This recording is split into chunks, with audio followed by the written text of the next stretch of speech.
প্রতিকূল পরিবেশে কিভাবে টিকতে হয় এটা জানার জন্য ইব্রাহিম আলাইহিস সালামকে স্টাডি না করলে আপনি কখনো পূর্ণাঙ্গ জ্ঞান অর্জন করতে পারবেন না আলোকে।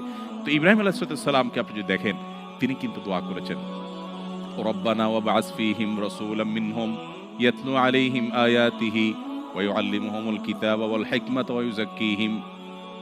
দোয়া করেছেন ৪৫০০ বছর আগে। যে ইব্রাহিম আলাইহিস সালামকে আমরা রেসপেক্ট করি, ইহুদিরা রেসপেক্ট করে, খ্রিস্টানরা রেসপেক্ট করে। তারা আব্রাহাম বলে, কোরআনে ইব্রাহিম বলা হয়েছে। মানুষ একজনই, রেসপেক্ট সব মানুষ করছে। পৃথিবীর প্রায় মেন সকল ধর্মের মানুষ তাকে নবী রাসূল হিসেবে স্বীকৃতি দেয়। সেই ইব্রাহিম আলাইহিস সালাম দোয়া করেছেন, হে আল্লাহ, ৪৫০০ বছর আগে দোয়া করেছেন, হে আল্লাহ, আমার বংশধরদের মধ্যে এমন এক রাসূল পাঠান যিনি আপনার আয়াত ওহী মানুষকে পাঠ করে শোনাবে, মানুষকে হিকমা এবং ইলম শেখাবে এবং মানুষকে পরিশুদ্ধ করবে, আত্মশুদ্ধি করবে। সেই রাসূল আল্লাহ প্রেরণ করেছেন মুহাম্মদ সাল্লাল্লাহু আলাইহি ওয়াসাল্লামের মধ্য দিয়ে।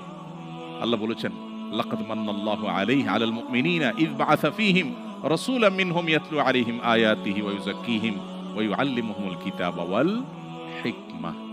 তাহলে তিনি ৪৫০০ বছর আগে চিন্তা করেছেন যে আমার পরবর্তী জেনারেশনে ঈমান যেন সেফ থাকে। আমার সন্তান, আমার ছেলে মেয়ে, চোখের সামনে ছেলে মেয়ে, তাদের ঈমান আমলকে সেভ করার জন্য আমার কোনো পেরেশানি ব্যাকুলতা নেই।